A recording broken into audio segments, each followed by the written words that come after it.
ಈ ಸಿದ್ಧಾರೂಢ ಕಥಾಮೃತದ 11ನೇ ಅಧ್ಯಾಯ. 11ನೇ ಅಧ್ಯಾಯದ ಪೂರ್ವದಲ್ಲಿ ಗ್ರಂಥ ಮಹಾತ್ಮೆ. ಶ್ರೀ ಗಣೇಶಾಯ ನಮಃ. ಶ್ರೀ ಗುರು ಸಿದ್ಧಾರೂಢಾಯ ನಮಃ.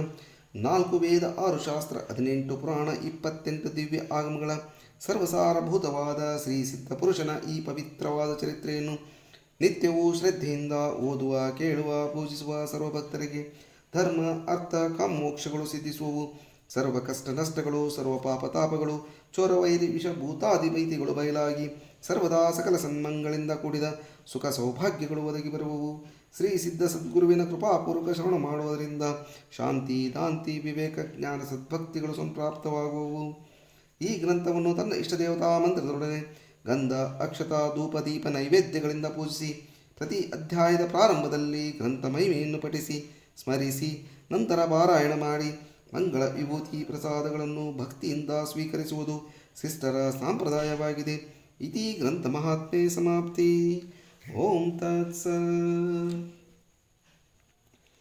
ತನುವಿನೊಳಭಿಮಾನವನು ನಿಲ್ಲಿಸದೆ ಸಿದ್ಧಾರೂಢನು ಮನದೊಳಾತ್ಮಧ್ಯಾನ ಮಾಡುತ್ತ ಕ್ಲೇಶಗಳ ಸಹಿಸುತಿಹನು. ಜನರೊಳಗೆ ನಿಜ ಜ್ಞಾನವನ್ನು ವರ್ತನದಿ ಪ್ರಕಟಿಸುತ್ತಿರುವನು. ಮನುಜವಿನಂತ ಜ್ಞಾನಿಯಾನು ತಿಳಿದಾಗಲವನೇ ಧನ್ಯನು. ತಿಳಿದಾಗಲವನೇ ಧನ್ಯನು. ತಿಳಿದಾಗಲವನೇ ಧನ್ಯನು. ಯಾವಾತನ ವರ್ತನವೇ ಲೋಕಕ್ಕೆ ಬೋಧವಾಗಿರುತ್ತದೆ ಮತ್ತು ಯಾವನನ್ನು ಅನುಸರಿಸುವುದರಿಂದ ಬಂಧಗಳೆಲ್ಲ ತಾವೇ ಹರಿದು ಹೋಗುತ್ತವೆ ಅಂತಹ ಸಿದ್ಧಾರೂಢ ಗುರುವರನು ಸರ್ವರಿಗೂ ಸುಖದಾಯಕನಾಗಿ ಈ ಧರಣಿಯ ಮೇಲೆ ಸಂಚರಿಸುತ್ತಿರುವನು. ದುಷ್ಟ ಜನರು ಶರೀರವನ್ನು ಪೀಡಿಸುತ್ತಿರುವಾಗ ಅಂಥವರು ಕೂಡ ಶಾಂತತ್ವದಿಂದ ವರ್ತಿಸುತ್ತಿದ್ದು ದೇಹ ದುಃಖವು ಅದು ಮನಸ್ಸಿಗೆ ಸುಖಮಯವಾಗುವುದು ಎಂಬಂತೆ ಲೋಕಕ್ಕೆ ತೋರಿಸುತ್ತಿರುವನು. ಆ ಸದ್ಗುರುರಾಯನೇ ಜನರಿಗೆ ಭವನದಿಂದ ದಾಟಲಿಕ್ಕೆ ಉತ್ತಮವಾದ ಉಪಾಯವನ್ನು ಯೋಚಿಸುತ್ತಿರುವನು. ಇಂದಿನ ಅಧ್ಯಾಯದಲ್ಲಿ ಸಿದ್ಧ ಸದ್ಗುರುಗಳು ವಿಜಾಪುರದಲ್ಲಿರುವಾಗ ವಿಜನ ಸ್ನಾನದಲ್ಲಿದ್ದು ತೋರಿಸದೆ ಅವಸ್ಥೆಯನ್ನು ಕಂಡು ಲೌಕಿಕ ಜನರಿಗೆ ಬಹು ಆಶ್ಚರ್ಯವಾಗುತ್ತಿತ್ತು ಎಂಬುದು ವಿವರಿಸಿತು. ಕೆಲವು ದಿವಸಗಳಿಂದ ಮೇಲೆ ಮೊಹರನು ಹಬ್ಬವು ಬರಲು ಕೆಲವು ತುಂಟರು ಕೂಡಿ ಸಿದ್ಧನಾಥರನ್ನು ಹಿಡಿದು ಒಂದು ನೊಗದ ಮೇಲೆ ಕೂಡಿಸಿ ಅವನನ್ನು ಹೆಗಲ ಮೇಲೆ ಹೊತ್ತುಕೊಂಡು ಮನೆಗೆ ಹೋಗಿ ಹಣ ಬೇಡಿಕೊಳ್ಳುತ್ತಿದ್ದರು. ಇಡೀ ದಿವಸ ಈ ಪ್ರಕಾರ ಮಾಡುತ್ತಾ ಬಹಳ ಹಣ ಕೂಡಿಸಿದರು. ಆದರೆ ಸಿದ್ಧರು ಒಂದು ಕ್ಷಣ ಹೊತ್ತು ನೊಗದ ಮೇಲಿಂದ ಇಳಿದ ಕೂಡಲೇ ಆ ದುಷ್ಟರು ಅವರನ್ನು ಹೊಡೆಯುತ್ತಿದ್ದರು. ಅದನ್ನೆಲ್ಲ ಸಹಿಸಿಕೊಂಡು ನೊಗದ ಮೇಲೆಯೇ ಕೂತಿರುವುದರಿಂದ ಮಹಾತ್ಮರ ತೊಡೆಗಳು ಕೆತ್ತಿ ಬಾತು ನಡೆಯಲಿಕ್ಕೆ ಬಾರದಂತಾಯಿತು. ಇಷ್ಟು ಮಾಡಿ ಆ ನಿರ್ಧಯರಾದಂಥವರು ತಮ್ಮ ಕೆಲಸವಾದ ಬಳಿಕ ಸಿದ್ಧಾರೂಢರನ್ನು ಬಿಟ್ಟುಕೊಟ್ಟು ಹೋಗಿಬಿಟ್ಟರು. ಸಹನಶೀಲರಾದ ಮಹನೀಯರಿಗೆ ಕಾಲುಗಳಿಗೆ ಆದ ದುಃಖದಿಂದ ನಡೆಯಲಿಕ್ಕೆ ಬಾರದೆ ಮೆಲ್ಲನೆ ಒಂದು ಮಸೀದಿಯಲ್ಲಿ ಬಂದು ಬಿದ್ದುಕೊಂಡು ಅನ್ನುತ್ತಾರೆ, ಈಶ್ವರನು ಒಂದೊಂದು ಉಪಕಾರವನ್ನೇ ಮಾಡಿದನು.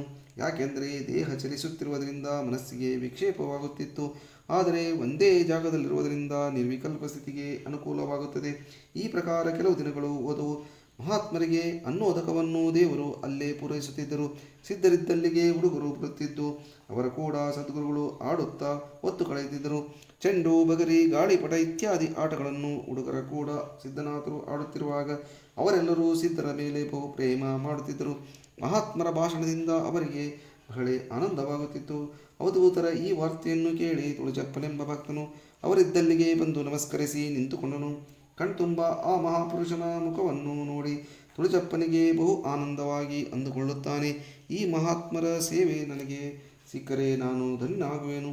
ಅನಂತರ ಆ ಭಕ್ತನು ಕೆಲವು ಹುಡುಗರನ್ನು ಕರೆಯಿಸಿ ಅವರನ್ನು ಕುರಿತು ಹೇಳಿದ್ದೇನೆಂದರೆ, ನೀವು ಆಟವಾಡುತ್ತಾ ಆ ಸಿದ್ಧರನ್ನು ನಮ್ಮ ಮನೆಗೆ ಕರೆದುಕೊಂಡು ಬಂದರೆ ನಿಮಗೆ ಕಡ್ಲಿ ಬೆಲ್ಲವನ್ನು ಕೊಡುವೆನು.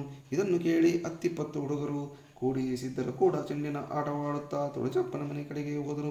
ತುಳಜಪ್ಪನ ಮನೆ ಮುಂದೆ ಮಹಾತ್ಮರು ಬಂದ ಕೂಡಲೇ ಆತನು ಬಂದು ಇವರ ಕೈ ಹಿಡಿದು ಮನೆಯೊಳಗೆ ಕರಕೊಂಡು ಹೋಗಿ ಮಂಚದ ಮೇಲೆ ಕುಳ್ಳಿರಿಸಿದನು. ಅನಂತರ ತುಳಜಪ್ಪನು ಹುಡುಗರಿಗೆಲ್ಲ ಕಡ್ಲಿ ಪುರಾಣಿ ಕೊಟ್ಟು ಕಳಿಸಿದನು. ಬಳಿಕ ಆ ಸದ್ಭಕ್ತನು ಓಣಿಯೊಳಗಣ ಗೃಹಸ್ಥರನ್ನೆಲ್ಲ ಕರೆದುಕೊಂಡು ಬಂದು ಸಿದ್ಧಾರೂಢರನ್ನು ಹೊರಗೆ ಕರೆದುಕೊಂಡು ಹೋಗಿ ಕ್ಷೌರ ಸ್ನಾನಾದಿಗಳನ್ನು ಮಾಡಿಸಿದನು. ಆಮೇಲೆ ದಿವ್ಯ ಪೀಠದ ಮೇಲೆ ಕೂಟಿಸಿ ಯಥಾಯೋಗ್ಯ ಪೂಜಾದಿಗಳನ್ನು ಮಾಡಿ ಪಂಚಪಕ್ವಾನ್ನವನ್ನು ಭೋಜನ ಮಾಡಿಸಿದನು. ಭೋಜನಾನಂತರ ಮೃದು ಶಯ್ಯದ ಮೇಲೆ ಸದ್ಗುರುಗಳನ್ನು ಮಲಗಿಸಿದನು. ನಿತ್ಯದಲ್ಲಿಯೂ ಸದ್ಭಕ್ತರು ಬರುತ್ತಿದ್ದು ಸಿದ್ಧರ ಕೂಡ ವೇದಾಂತ ವಿಚಾರವನ್ನು ಚರ್ಚೆ ಮಾಡುತ್ತಾ ತಮ್ಮ ಶಂಕೆಗಳನ್ನು ಪರಿಹರಿಸಿಕೊಳ್ಳುತ್ತಿದ್ದರು. ಸಿದ್ಧರು ಬ್ರಹ್ಮಜ್ಞಾನಿಗಳೆಂಬ ವಾರ್ತೆಯು ಶರೀರದೊಳಗೆಲ್ಲ ಪಸರಿಸಿಕೊಂಡಿತು ಮತ್ತು ನಾಲ್ಕು ಕಡೆಗಳಿಂದ ಜಿಜ್ಞಾಸುಗಳು ಮಹಾತ್ಮರ ಭಾಷಣವನ್ನು ಶ್ರವಣ ಮಾಡಲಿಕ್ಕೆ ಬರಹತ್ತಿದರು. ಆಗ ಸಿದ್ಧರು ತುಳಜಪ್ಪನನ್ನು ಕುರಿತು ಅನ್ನುತ್ತಾರೆ, ಯಾರಾಡುತ್ತಿದ್ದಿ? ಪಕ್ಷಿಯನ್ನು ಗುಡಿನೊಳಗೆ ಬಂಧನ ಮಾಡಿದಂತೆ ನೀನು ನನ್ನನ್ನು ಇಲ್ಲಿ ಇಟ್ಟುಕೊಂಡಿರುವಿ. ನನ್ನ ಮನಸ್ಸಿಗೆ ಇಲ್ಲಿ ಸುಖವಾಗುವುದಿಲ್ಲ. ನನ್ನನ್ನು ಅದೇ ಮಸೀದಿಯೊಳಗೆ ಬಿಟ್ಟುಬಿಡು. ಆಗ ತುಳಜಪ್ಪನು ಅದೇ ಪ್ರಕಾರ ಮಾಡಿದನು. ಸಿದ್ಧರಿರುವ ಸ್ಥಳವನ್ನು ಕೇಳಿಕೊಂಡು ಸರ್ವರು ಬರತೊಡಗಿದರು. ಬ್ರಾಹ್ಮಣ, ಕ್ಷತ್ರಿಯ, ವೈಶ್ಯ, ಶೂದ್ರ, ವಕೀಲ, ಫೌಜದಾರ, ಮಾಮಲೆದಾರ ಇವರು ಸಹ ಮಹಾತ್ಮರ ದರ್ಶನಕ್ಕೆ ಬಂದು ಬಹಳ ಪಶ್ಚಾತ್ತಾಪಪಟ್ಟು ಜನರ ಚರಣಗಳಿಗೆರಗಿದರು.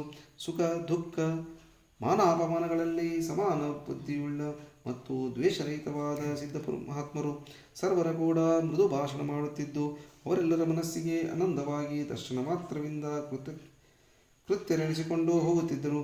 ಯಾವುದೊಂದು ಮನೆಯೊಳಗೆ ರೋಗಗ್ರಸ್ತನಿದ್ದರೆ ಕೂಡಲೇ ಸಿದ್ಧರ ಚರಣಗಳ ಮೇಲೆ ಅವರನ್ನು ಹಾಕುತ್ತಿದ್ದರು. ತತ್ಕ್ಷಣವೇ ಅವರ ಪೀಡೆಗಳು ನಿವಾರಣೆಯಾಗುತ್ತಿದ್ದವು. ಒಂದು ದಿನ ಮಹಾತ್ಮರು ಕೊಡುವ ಸ್ಥಾನದ ಮುಂದೆ ಮೈದಾನಿನಲ್ಲಿ 18 ಕುಲದವರೆಲ್ಲರೂ ಕೂಡಿ ತಮ್ಮ ತಮ್ಮ ಕುಲ ವರ್ಣಾದಿಗಳು ಶ್ರೇಷ್ಠವೆಂದು ವಿವಾದ ಮಾಡುತ್ತಿದ್ದರು. ಅವರೆಲ್ಲರೂ ಕಡೆಗೆ ಆ ವಾದವನ್ನು ಸಿದ್ಧರ ಮುಂದೆ ತರಲು ಅವರನ್ನು ಕುರಿತು ಸಿದ್ಧರೆಂದದ್ದು, ದೇವರು ಅನೇಕವಿಲ್ಲದೆ ಸರ್ವರಿಗೂ ಒಬ್ಬನೇ ಇರುವನು. ಆದರೆ ಅವನನ್ನೇ ಹೊಂದಲಿಕ್ಕೆ ಮಾರ್ಗಗಳು ಅನೇಕ ಇರುವವು. ಒಂದೇ ಊರಿಗೆ ಹೋಗಲಿಕ್ಕೆ ಹೇಗೆ ಅನೇಕ ರಸ್ತೆಗಳಿರುವವು, ಹಾಗೆ ದೇವರ ಸ್ಥಾನಕ್ಕೆ ಮುಟ್ಟಬೇಕಾದರೆ ಅನೇಕ ಮತಗಳಿರುತ್ತವೆ. ದೇವರ ಕೃಪೆಯು ಸರ್ವ ಜೀವಿಗಳಿಗೂ ಸಾಧ್ಯವಿದೆ ಎಂಬುದು ನಿರ್ವಿವಾದವಿರುವುದು. ಇದನ್ನು ಕೇಳಿದ ಕೂಡಲೇ ಅವರೆಲ್ಲರೂ ವಾದವನ್ನು ಬಿಟ್ಟು ಸಿದ್ಧರಿಗೆ ನಮಸ್ಕರಿಸಿ ಅಲ್ಲಿಂದ ಹೋದರು. ಹೀಗೆ ಕೆಲವು ಕಾಲ ವಿಜಾಪುರದಲ್ಲಿ ಕಳೆದು ಆಮೇಲೆ ಸಿದ್ಧಯತಿಗಳು ಪುನಃ ಸಂಚಾರಕ್ಕೆ ಹೊರಟರು. ಆಗ ಊರೊಳಗಿನ ಭಕ್ತ ಜನರೆಲ್ಲರೂ ಬಂದು ಸಿದ್ಧರನ್ನು ಕುರಿತು ಪ್ರಾರ್ಥಿಸುತ್ತಾರೆ, ಸದ್ಗುರುನಾಥರೇ, ನೀವು ಇಲ್ಲಿಂದ ಹೋದ ಮೇಲೆ ನಮ್ಮನ್ನು ಕಾರಣ ಮಾಡುವವರು ಮತ್ತಾರೂ ಇಲ್ಲ. ನಿಮ್ಮ ದರ್ಶನವು ನಮಗೆ ನಿತ್ಯ ಆಗುತ್ತಿರುವಾಗ ನಾವು ಸಹಜವಾಗಿ ಧನ್ಯರಾಗುತ್ತಿದ್ದೆವು. ಈ ವಚನಗಳನ್ನು ಕೇಳಿ ಸಿದ್ಧ ಮಹಾತ್ಮರು ಅನ್ನುತ್ತಾರೆ, ಹೇ ಸದ್ಭಕ್ತರುಗಳಿರ, ಕೇಳಿರಿ. ನೀವು ಈಗ ಜ್ಞಾನ ಬೀಜ ಮಾತ್ರ ತೆಗೆದುಕೊಂಡಿರುವಿರಿ. ಮುಂದೆ ಅದಕ್ಕೆ ಅಂಕುರ ಬರುವುದು. ಹೃದಯವೆಂಬ ಹೊಲದಲ್ಲಿ ಹುಟ್ಟಿರುವ ಈ ಬೀಜದ ಅಂಕುರವನ್ನು ಸದ್ವರ್ತನದಿಂದ ರಕ್ಷಿಸಬೇಕು, ಭಕ್ತಿಯುಕ್ತ ಕರ್ಮಗಳಿಂದ ಪಾಲಿಸಬೇಕು ಮತ್ತು ಆತ್ಮಧ್ಯಾನದಿಂದ ಪೋಷಿಸಬೇಕು. ಈ ಸಾಧನಗಳಿಂದ ಮುಂದೆ ನೀವು ನಿಶ್ಚಯವಾಗಿ ಉತ್ತಮ ಗತಿಯನ್ನು ಹೊಂದುವಿರಿ. ಅವುಗಳಿಂದ ನಿಮ್ಮ ಸಂಸಾರ ವಿಪತ್ತಿಯು ನಾಶವಾಗಿ ಬ್ರಹ್ಮ ಪ್ರಾಪ್ತಿಯು ಸುಲಭವಾಗುವುದು. ಈಗ ಅನ್ಯ ಸ್ಥಾನಗಳಲ್ಲಿರುವ ಜೀವವು ನನ್ನ ದಾರಿ ನೋಡುತ್ತಲಿದ್ದಾರೆ. ಅವರಿಗೆ ನನ್ನ ಬೋಧವನ್ನು ಕೊಡುವ ದೆಸೆಯಿಂದ ಆ ಜೀವರ ಕಡೆಗೆ ಈ ಶರೀರವು ಹೋಗುತ್ತದೆ. ಹೇಗೆ ನೀವು ನನಗೆ ಉಪಚಾರಗಳನ್ನು ಮಾಡಿದಿರಿ, ಹಾಗೆ ಇಲ್ಲಿಗೆ ಬರುವ ಸಾಧು ಸತ್ಪುರುಷರಿಗೆ ಮಾಡುತ್ತಾ ಇರಿ. ಅದರಿಂದ ನಿಮ್ಮ ಮನಸ್ಸಿಗೆ ಶಾಂತಿ ಪ್ರಾಪ್ತವಾಗಿ ಸರ್ವ ರೀತಿಯಿಂದ ನಿಮಗೆ ಕಲ್ಯಾಣವೇ ಆದೀತು. ಪ್ರೇಮಪೂರ್ವಕವಾದ ಈ ಅದ್ಭುತವಾದ ಭಾಷಣವನ್ನು ಕೇಳಿ ಸರ್ವರ ನೇತ್ರಗಳಿಂದ ಪ್ರೇಮ ಮಾತ್ರಗಳು ಇಳಿದವು ಮತ್ತು ಕಂಠವು ಸದ್ಗದಿತವಾಗಿ ಮಾತನಾಡಲಾರಂಭಿಸಿದು ಹೋದರು. ದಯಾಭರಿತರಾದ ಸದ್ಗುರುನಾಥರು ಅವರ ಪ್ರೇಮ ಸ್ಥಿತಿಯನ್ನು ನೋಡಿ ಆಶ್ವಾಸನ ಕೊಟ್ಟು ಅನ್ನುತ್ತಾರೆ, ಸದ್ಭಕ್ತರೇ, ಕೆಲವು ಕಾಲದ ಮೇಲೆ ಇಲ್ಲಿ ಸಮೀಪದ ಒಂದು ಊರಿನಲ್ಲಿ ನಾನು ಸತ್ಯವಾಗಿ ವಾಸ ಮಾಡುವೆನು. ಹೀಗೆ ನುಡಿದು ಸದ್ಗುರುನಾಥರು ದಕ್ಷಿಣ ದಿಕ್ಕಿಗೆ ನಡೆದರು. ಭಿಕ್ಷೆ ದೆಸೆಯಿಂದ ಮಾತ್ರ ಗ್ರಾಮದಲ್ಲಿ ಹೋಗುತ್ತಿದ್ದು ಇತರ ಕಾಲವೆಲ್ಲ ಅರಣ್ಯಗಳಲ್ಲಿ ಕಳೆಯುತ್ತಿದ್ದರು. ಅಲ್ಲಿ ದನ ಕಾಯುವರ ಕೂಡ ಆಟವಾಡುತ್ತಿದ್ದು ಹೀಗೆ ಜೀವನ್ಮುಕ್ತಿ ಸುಖದ ಸಲುವಾಗಿ ಜನಸಂಘವನ್ನು ಬಿಟ್ಟು ನಿಸಂಗರಾಗಿ ಸಂಚಾರ ಮಾಡುತ್ತಲಿದ್ದರು. ಹೀಗೆ ಸಂಚರಿಸುತ್ತಾ ಸಿದ್ಧಾರೂಢರು ಸಿದ್ದಾಪುರಕ್ಕೆ ಬರಲು ಅಲ್ಲಿ ಒಂದು ಚಮತ್ಕಾರವನ್ನು ನೋಡಿದರು. ಒಬ್ಬ ಜಂಗಮ ಹಠಯೋಗಿಯು ಕೈಗಳನ್ನು ನೆಲಕ್ಕೆ ಹಚ್ಚಿ ಕಾಲುಗಳನ್ನು ಮೇಲೆ ಮಾಡಿ ಗಜಂ ನಿಂತಿದ್ದನು. ಹೀಗೇಕೆಂದು ಸಿದ್ಧರು ಆತನಿಗೆ ವಿಚಾರಿಸಲು ಆತನು, ನಾನು ಹೀಗೆ ಮಾಡುವುದೇಕೆಂದರೆ ಈ ಗ್ರಾಮದವರೆಲ್ಲ ಕೂಡಿ ಸಹಸ್ರ ಜಂಗಮಾರ್ಚನೆ ಮಾಡಿದರೇನೇ ನಾನು ಗಜಂ ಇಳಿಸುವೆನು, ಇಲ್ಲವಾದರೆ ಹೀಗೆ ಉಪವಾಸ ನಿಂತು ಬಿಡುವೆನು. ಈತನು ಜಂಗಮನಾಗಿ ನಮ್ಮ ಗ್ರಾಮದಲ್ಲಿ ಉಪವಾಸ ನಿಂತು ಇರುವಾಗ ನಾವು ಹೇಗೆ ಊಟ ಮಾಡಬೇಕೆಂದು ಊರವರೆಲ್ಲ ಊಟ ಮಾಡುವ ಇರುತ್ತಿರಲು ಬಹಳವಾಗಿ ತಳಮಳಿಸುತ್ತಿರುವ ಆ ಜನರನ್ನು ಕಂಡು ಅವಧೂತರು ಅವರನ್ನು ಕುರಿತು, ಸದ್ಭಕ್ತರೇ, ನನ್ನ ವಚನವನ್ನು ಕೇಳಿರಿ. ನೀವು ಸಹಸ್ರ ಜಂಗಮಾರ್ಚನೆ ಮಾಡಿಸುವೆಂದು ಈ ಜಂಗಮನಿಗೆ ಹೇಳಿ ನಮಸ್ಕಾರ ಮಾಡಿ, ನಾನು ಆತನಿಗೆ ಸಮಾಧಾನ ಮಾಡುತ್ತೇನೆ ಎಂದೊಂದರು.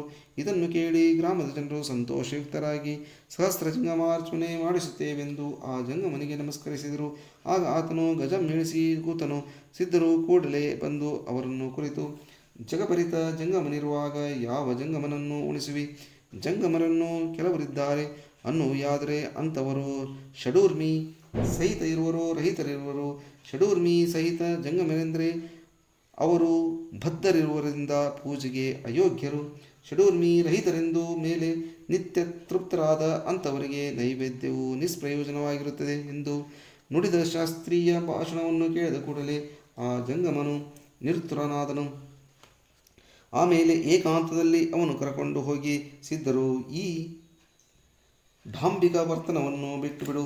ಜನರಿಗೆ ಇದು ತಿಳಿಯಿತೆಂದರೆ ನಿನಗೆ ಅಪಮಾನವಾಗುವುದು ಎಂದು ಅಂದದ್ದು ಕೇಳಿ ಆತನು ಲಜ್ಜಿತನಾದನು. ಆಮೇಲೆ ಸಿದ್ಧನಾಥರು ಹಾಲು ಮತ್ತು ಸಕ್ಕರೆ ತರಿಸಿ ಆ ಜಂಗಮನಿಗೆ ಕೊಟ್ಟು ಜನರನ್ನು ಕುರಿತು, ಜಂಗಮನು ಜಗದ್ಭರಿತವಿರುವನು. ಈ ಜಂಗಮನಿಗೆ ತೃಪ್ತಿ ಮಾಡುವುದರಿಂದ ಜಗತ್ತೆಲ್ಲ ತೃಪ್ತಿಯಾಯಿತೆಂದು ತಿಳಿಯಿರಿ. ಈಗ ನೀವು ನಿಶ್ಚಿಂತರಾಗಿ ನಿಮ್ಮ ಗೃಹಕೃತ್ಯದ ಕಾರ್ಯಗಳಿಗೆ ಉದ್ಯುಕ್ತರಾಗಿರಿ ಎಂದು ನುಡಿಯಲು ಅವರೆಲ್ಲರೂ ಸದ್ಗುರುಗಳನ್ನು ಸ್ತುತಿಸುತ್ತಾ ಆನಂದದಿಂದ ಮನೆಗಳಿಗೆ ತೆರಳಿದರು. ಸಿದ್ಧ ಯತೀಶ್ವರರು ಅಲ್ಲಿಂದ ಮುಂದೆ ಹೋಗುತ್ತಿರುವಾಗ ಯಾದವಾಡಕ್ಕೆ ಬಂದು ಒಂದು ಮನೆಯ ಮುಂದೆ ಭಿಕ್ಷೆಗೆ ನಿಲ್ಲಲು ಒಬ್ಬ ಸ್ತ್ರೀಯಳು ಅವರಿಗೆ ಒಂದು ರೊಟ್ಟಿ ಕೊಟ್ಟಳು. ಆ ರೊಟ್ಟಿಯ ಮೇಲೆ ಸ್ವಲ್ಪ ಪಲ್ಯವಿರಲು ರೊಟ್ಟಿ ತುಂಬ ಪಲ್ಯವಿಲ್ಲವಲ್ಲ ಎಂದು ಮಹಾತ್ಮರು ನುಡಿದರು. ಆಗ ಆಕೆಯು ಅದೇ ಪಲ್ಯವನ್ನು ರೊಟ್ಟಿಯ ಮೇಲೆಲ್ಲ ಸವರಿಕೊಂಡು, ಸಿದ್ಧರು, ಈಗ ಮರೆಯಲಿಕ್ಕೆ ರೊಟ್ಟಿ ಇಲ್ಲವಲ್ಲ ಎಂದರು. ಇದನ್ನು ಕೇಳಿ ಆಕೆಯು ನಗುತ್ತಾ, ಈತನು ಹುಚ್ಚನಿದ್ದಾನೆಂದು ಒಳಗೆ ಹೋದಳು. ಈ ಪ್ರಕಾರ ಉನ್ನತ ಚರ್ಯೆಯನ್ನು ತೋರಿಸುತ್ತಾ ಅವಧೂತರು ಸಂಚರಿಸುತ್ತಿದ್ದರು. ಹಾಗೆಯೇ ರೊಟ್ಟಿ ಕೈಯಲ್ಲಿ ಹಿಡಕೊಂಡು ಸಿದ್ಧರು. ಅಲ್ಲಮಯ್ಯ ಎಂಬ ಪುರಾಣಿಕನು ತನ್ನ ಮನೆಯೊಳಗೆ ಪುರಾಣ ಹೇಳುತ್ತಿರುವುದನ್ನು ನೋಡಿ ಒಳನುಗ್ಗಿದರು. ಮಹಾತ್ಮರ ಈ ಉನ್ಮತ ಚರ್ಯವನ್ನು ಕಂಡು ಪುರಾಣಿಕರು ಅಲ್ಲಿದ್ದವರನ್ನು ಕುರಿತು, ಈ ಭವಿಯನ್ನು ಹೊರಗೆ ಹಾಕಿರಿ ಅಂದೆನ್ನಲು ಸಿದ್ಧರು ಬಲಾತ್ಕಾರದಿಂದ ಒಳಗೆ ಉಳಿದರು. ಆಗ ಪುರಾಣವು ಯಥಾರೀತಿ ನಡೆಯುತ್ತಿರುವಾಗ ಆ ಚನ್ನಬಸವ ಪುರಾಣದೊಳಗಿನ ಈಶ್ವರನ ಪಂಚ ವಿಶಂಕಿ ಲೀಲೆಗಳ ಪೈಕಿ ಅಂಧಕಾಸುರ ನಿತ್ಯವನ್ನು ಪುರಾಣಿಕನು ನಿರೂಪಿಸುತ್ತಿದ್ದನು. ಉಪಮಾಲಂಕಾರ ವರ್ಣಿಸುವಾಗ ಗಜದಂತ ಅಮ್ರ ವೃಕ್ಷವಿದ್ದು ಅದರ ಎದುರಿಗೆ ಶಂಕರನು ತಪಸ್ಸು ಮಾಡುತ್ತಿರುವಾಗ ವೃಕ್ಷದ ಮೇಲೆ ಮಧು ಮಿತ್ರವೆಂಬ ಎರಡು ಪಕ್ಷಿಗಳು ಪರಸ್ಪರ ಭಾಷಣ ಮಾಡುತ್ತಿದ್ದವು. ಆಗ ವಿದ್ಯುಲ್ಲತಾ ಎಂಬ ಶಬ್ದವು ಬರಲು ಪುರಾಣಿಕರನ್ನು ಕುರಿತು ಸಿದ್ಧರು, ವಿದ್ಯುಲ್ಲತಾ, ಈ ಶಬ್ದಕ್ಕೆ ಸಂಬಂಧ ಯಾವುದು? ವೃಕ್ಷವೋ ಗಜವೋ ಎಂದು ಕೇಳಲು ಪುರಾಣಿಕರು ನಿರ್ಣಯ ಹೇಳಲಾರದೆ ನಿರುತ್ತರನಾದನು. ಆಗ ಅವಧೂತರು ಎನ್ನುತ್ತಾರೆ, ಆ ಶಬ್ದವು ವೃಕ್ಷಕ್ಕೆ ಸಂಬಂಧವಾಗಿದ್ದರೆ ವೃಕ್ಷದ ಸ್ಥಾವರವು ಸ್ಥಿತಿಯದು ಎಂದು ವಿರುದ್ಧವಾಗುವುದು. ಗಜಕ್ಕೆ ಹಾಗೆ ಸಂಬಂಧವಾಗುವುದು. ಪುರಾಣಿಕನು ಈ ವಿವೇಚನವನ್ನು ಕೇಳಿ ಈತನು ನಾನು ತಿಳಿದಂತೆ ಹುಚ್ಚಭವಿಯಲ್ಲ, ಈ ವ್ಯಕ್ತಿ ಬೇರೆ ಇದೆ ಎಂದು ಚಿಂತಿಸುತ್ತಾ, ಮಹಾತ್ಮರೇ, ನೀವೇ ಹೇಳಿರಿ ಎಂದು ನುಡಿಯಲು ಸಿದ್ಧಗುರುಗಳು ವಿದ್ಯುಲ್ಲತೆಯ ಉಪಮೆಯ ಎಲ್ಲಿ ಸಂಬಂಧ ಮಾಡಬೇಕೆಂದರೆ ಪಿಪೀಲಕಾದಿ ಗಜಾಂತ ಚರದೇಹಗಳಲ್ಲಿ ಅವುಗಳು ಬುದ್ಧಿ ವೃತ್ತಿ ಎಂಬ ದರ್ಪಣದಲ್ಲಿ ಚಿದಾಭಾಸನು ಪ್ರತಿಬಿಂಬಿಸುತ್ತಾನೆ. ಈ ಚಿದಾಭಾಸನಿಗೆ ವಿದ್ಯುಲ್ಲತೆಯ ಉಪಮೆಯ ಸಲ್ಲುತ್ತದೆ. ಹಾಗೆ ಕಗ್ಗತ್ತಲೆಯ ರಾತ್ರಿಯಲ್ಲಿ ಮೇಘಾಗ್ನಿಯೊಳಗೆ ವಿದ್ಯುಲ್ಲತೆ ಹೊರಟು ಕ್ಷಣದಲ್ಲಿ ಸರ್ವ ವಸ್ತುಗಳನ್ನು ಭಾಸಿಸಿ ಕೂಡಲೇ ತನ್ನ ಆಶ್ರಯವಾದ ಮೇಘದೊಳಗೆ ಐಕ್ಯವಾಗುವುದು. ಹಾಗೆಯೇ ಕೂಟಸ್ಥನ ಸನ್ನಿಧಿಯಲ್ಲಿ ಕಲ್ಪಿತ ಬುದ್ಧಿಯಲ್ಲಿ ಪ್ರತಿಬಿಂಬಿತವಾದ ಚಿದಾಭಾಸನು ಸರ್ವ ತ್ರಿಪುಟಗಳನ್ನು ಭಾಷಿಸಿ ಕ್ಷಣದಲ್ಲಿ ಸ್ವರೂಪದೊಳಗೆ ಐಕ್ಯನಾಗುವನು. ಆದ್ದರಿಂದ ಈ ಚಿದಾಭಾಸನೆ ವಿದ್ಯುಲ್ಲತೆಗೆ ಯೋಗ್ಯ ಉಪಮೇಯವಾಗುವನು ಎಂದು ಹೇಳಿ ಅವಧೂತರು ತಮ್ಮ ಕೈಯಲ್ಲಿದ್ದ ರೊಟ್ಟಿಯನ್ನು ಪುರಾಣದ ಮೇಲೆ ಇಟ್ಟುಬಿಟ್ಟರು. ಪುರಾಣಿಕನು ಆ ರೊಟ್ಟಿಯನ್ನು ಕೈಯಲ್ಲಿ ತಕ್ಕೊಂಡು ಮಹಾಪ್ರಸಾದವೆಂದು ಮಸ್ತಕಕ್ಕೆ ಮುಟ್ಟಿಸಿದನು ಮತ್ತು ಪಾಪೋಹಂ ಪಾಪೋಹಂ ಅನ್ನುತ್ತಾ ಸಿದ್ಧರಿಗೆ ನಮ್ರಭಾವದಿಂದ ನಮಸ್ಕಾರ ಮಾಡಿ ಸಿದ್ಧರನ್ನು ಕುರಿತು, ನೀವು ಬ್ರಹ್ಮನಿಷ್ಠ ಸದ್ಗುರುಳಾಗುವಿರಿ. ನಾನು ಕಾಶಿಗೆ ಹೋಗಬೇಕೆಂದು ನಿಶ್ಚಯಿಸಿದ್ದೇನೆ. ತಮ್ಮ ಆಜ್ಞೆಯಾಗಬೇಕು ಎಂದು ಹೇಳಲು ಸಿದ್ಧರು ಕಾಶಿಗೆ ಹೋದವನು ತಿರುಗಿ ಬರುವುದಿಲ್ಲ. ನೀನು ಅಲ್ಲಿಗೆ ಏಕೆ ಹೋಗುತ್ತೀ ಎಂದು ಕೇಳಲು, ನಾನು ಹೋಗುವುದು ನಿಶ್ಚಯಿಸಿರುತ್ತೇನೆ ಎಂದು ಅಲ್ಲಮಯ್ಯ ಅಂದನು. ಅದಕ್ಕೆ ಸಿದ್ಧಮುನಿಗಳು, ಹಾಗಾದರೆ ಹೋಗು, ಅಲ್ಲಿಯೇ ನಿನಗೆ ಮೋಕ್ಷ ಸಿಗುವುದು ಎಂದೆನ್ನಲು, ಇದು ಆಶೀರ್ವಾದವೆಂದು ಆ ಸದ್ಗುಣಶಾಲಿಯಾದ ಪುರಾಣಿಕನು ಕೆಲವು ದಿನಗಳಾದ ಮೇಲೆ ಕಾಶಿ ಯಾತ್ರೆಗೆ ಹೋದನು. ಆದರೆ ಕಾಕತಾಳೀಯನಾದಂತೆ ಅವನು ಅಲ್ಲಿಯೇ ತೀರಿಕೊಂಡನು. ಆಮೇಲೆ ಸಿದ್ಧಾರೂಢರು ಆ ಗ್ರಾಮವನ್ನು ಬಿಟ್ಟು ಕಿಲ್ಲೆಯೊಳಗಿಂದ ಹೊರಬೀಳುವಾಗ 3 ಗಳಿಗೆ ರಾತ್ರಿಯಾಗಿದ್ದ. ವಿಶೇಷ ಕತ್ತಲೆಯಾಗಿತ್ತು. ಅದೇ ಸಮಯದಲ್ಲಿ ಆ ಗ್ರಾಮದ ಫೌಜದಾರನು ಕೆಲವು ಸಿಪಾಯಿಯರನ್ನು ಕರೆದುಕೊಂಡು ಕಳ್ಳರ ತಪಾಸಣೆಗಾಗಿ ಮುಂದಿನಿಂದ ಹೊರಟಿದ್ದನು. ಆಗ ಸಿದ್ಧರನ್ನು ಕಂಡು ಪ್ರಶ್ನೆ ಮಾಡಲು ಮಹನೀಯರು ಉತ್ತರ ಕೊಡಲಿಲ್ಲ. ಚೋರಾಕಾರವಾದ ಆ ಫೌಜದಾರನ ಮನಸ್ಸು ಕಂಡವರನ್ನೆಲ್ಲ ಕಳ್ಳರೆಂದು ಭಾವಿಸುತ್ತಿತ್ತು. ಹೀಗಾಗಿ ಆತನು ಸಿದ್ಧರನ್ನು ಕಳ್ಳನಂತೆ ಭಾವಿಸಿ ಅವರನ್ನು ಹೊಡೆಯಲೆಂದು ಸಿಪಾಯಿಯರಿಗೆ ಆಜ್ಞಾಪಿಸಿದನು. ಅವರು ಮಹಾತ್ಮರಿಗೆ ಯಥೇಚ್ಛ ಹೊಡೆದರು. ಅನಂತರ ಸಿದ್ಧರನ್ನು ಗ್ರಾಮದ ಹೊರಗೆ ಕಳುಹಿಸಲು ಸಿದ್ಧೈತಿಗಳು ಒಂದು ಗುಹೆಯೊಳಗೆ ಹೋಗಿ ಮಲಗಿಕೊಂಡರು. ಈ ವಾರ್ತೆಯನ್ನು ಪುರಾಣಿಕನು ಕೇಳಿ ಅವನು ಗುರುಗಳನ್ನು ಶೋಧಿಸುತ್ತಾ ಸಿದ್ಧರು ಮಲಗಿಕೊಂಡಿರುವ ಗುಡಿಗೆ ಬಂದನು. ನೋವಿನಿಂದಲೇ ಶ್ರಮದಿಂದಲೂ ಬದ್ದಿರುವ ಸದ್ಗುರುನಾಥರನ್ನು ಕಂಡು ಮರಳಿ ಗ್ರಾಮಕ್ಕೆ ಬರಬೇಕೆಂದು ಪ್ರಾರ್ಥಿಸಲು ಸಿದ್ಧರು ಒಪ್ಪಿಕೊಳ್ಳದಿರಲು ಆತನು ಗ್ರಾಮದೊಳಗಿಂದ ಮಹಾತ್ಮರಿಗೋಸ್ಕರ ನೈವೇದ್ಯವನ್ನು ತರಿಸಿದನು. ಅದನ್ನು ಅರ್ಪಿಸಿ ಬಹು ಕನಿಕರದಿಂದ, ಏ ಸದ್ಗುರುಗಳೇ, ನಿಮ್ಮನ್ನು ನೋಡಿ ನನ್ನ ಕಣ್ಣೊಳಗಿಂದ ನೀರು ಸುರಿಯುತ್ತದೆ. ದುರ್ಧರವಾದ ಪ್ರಾರಬ್ಧವು ನಿಮ್ಮನ್ನು ಕಾಡುವುದು, ನಮ್ಮಿಂದ ನೋಡುವುದರಿಂದಾಗುವುದಿಲ್ಲ. ಇದನ್ನು ಕೇಳಿ ಸದ್ಗುರುರಾಯರು ಇಂದಿನ ವೃತ್ತಾಂತವನ್ನು ನೆನಪು ಮಾಡಿ ಅವರ ಮುಂದೆ ಇದು ಏನೇನೂ ಅಲ್ಲ, ಅದೇನೆಂದರೆ ಬಳ್ಳಾರಿಯಲ್ಲಿ ರಸ್ತೆಯ ಮೇಲೆ ಒಮ್ಮೆ ಸಿದ್ಧರು ಹೋಗುತ್ತಿರುವಾಗ ಅವರ ಒಬ್ಬರ ಮನೆ ಮುಂದೆ ನಿಂತರು. ಆಗ ದ್ವಾರಪಾಲಕನು ಬಂದು, ಬಾಬಾಜಿ, ನೀನು ಯಾರು ಇದ್ದಿ? ನೀನು ಹೇಳಲು ಮಹಾತ್ಮರು ಉತ್ತರ ಕೊಡಲಿಲ್ಲ. ಆಗ ಆತನು ಬಹಳ ಸಿಟ್ಟಿನಿಂದ, ಮೊನ್ನೆ ಸಾವುಕಾರನ ಮನೆಗೆ ಕನ್ನ ಹಾಕಿದಿರಿ, ಈಗ ಪುನಃ ಕಳವು ಮಾಡಲಿಕ್ಕೆ ಬಂದಿರಿವಿ, ನನಗೆ ಗೊತ್ತಾಯಿತು ಎಂದು ನುಡಿದನು. ಸಿದ್ಧರನ್ನು ಹಿಡಿದು ನೂಕಿದರು. ಆಗ ಸಿದ್ಧರು ಪಾವಟೆಗಣಿಯ ಕಲ್ಲು ಮೇಲೆ ರಪ್ಪನೆ ಬಿದ್ದು ಮೊಣಕಾಲಿಗೆ ಗಾಯವಾಗಿ ರಕ್ತ ಬಂತು. ಈಗ ಸದ್ಗುರುಗಳು ಆ ಸಂಗತಿಯನ್ನು ನೆನಪು ಮಾಡಿ ಗಾಯದ ಮೇಲೆ ಕೈ ಸವರುತ್ತಾ, ನನಗೆ ಕಿಂಚಿತ್ತಾದರೂ ದುಃಖವಿಲ್ಲ. ನಿಸ್ಸಂಗವಾಗಿರುವಾಗ ಪ್ರಾಪ್ತವಾಗುವ ಸುಖವು ಜನಸಂಘದಲ್ಲಿ ಸಿಗಲಾರದು ಎಂದು ಪುರಾಣಿಕನಿಗೆ ಸಮಾಧಾನ ಮಾಡಿದರು. ಪುರಾಣಿಕನು ರಾತ್ರಿ ಆ ಗುಡಿಯಲ್ಲಿಯೇ ಸಿದ್ಧರ ಸಂಗತಿಯಲ್ಲೇ ಕಳೆದನು. ಮರುದಿನ ಮುಂಜಾನೆ ಸಿದ್ಧಾರೂಢರು ಅಲ್ಲಿಂದ ಹೊರಡುವಾಗ ಪುರಾಣಿಕನು ಸಿದ್ಧರನ್ನು ಬಹು ಪ್ರೇಮದಿಂದ ನಮಸ್ಕರಿಸಿ ತನ್ನ ಗೃಹಕ್ಕೆ ತೆರಳಿದನು. ಮುಂದಿನ ಅಧ್ಯಾಯದಲ್ಲಿ ಬಹಳ ಸೊಗಸಾದ ಕಥೆ ಇರುವುದು. ಅದನ್ನು ಶ್ರೋತಾ ಜನರು ಆದರದಿಂದ ಶ್ರವಣ ಮಾಡತಕ್ಕದ್ದು. ಭಾವಿಕ ಜನರು ಈ ಪ್ರೇಮದಿಂದ ಈ ಚರಿತ್ರೆಯನ್ನು ಕೇಳುವುದರಿಂದ ಮೋಕ್ಷಕ್ಕೆ ಇದು ಸಾಧನವಾಗುತ್ತದೆ ಎಂಬಲ್ಲಿಗೆ ಶ್ರೀ ಸಿದ್ಧಾರೂಢ ಕಥಾಮೃತದೋಳ್ ಶ್ರವಣ ಮಾತ್ರದಿಂದ ಸರ್ವ ಪಾಪಗಳನ್ನು ಭಸ್ಮ ಮಾಡುವಂಥ ಈ 11ನೆಯ ಅಧ್ಯಾಯವನ್ನು ಶಿವದಾಸನು ಶ್ರೀ ಸಿದ್ಧಾರೂಢ ಸದ್ಗುರುಗಳ ಚರಣಾರವಿಂದಗಳಲ್ಲಿ ಸಮರ್ಪಿಸಿರುವನು. ಓಂ ತತ್ಸತ್.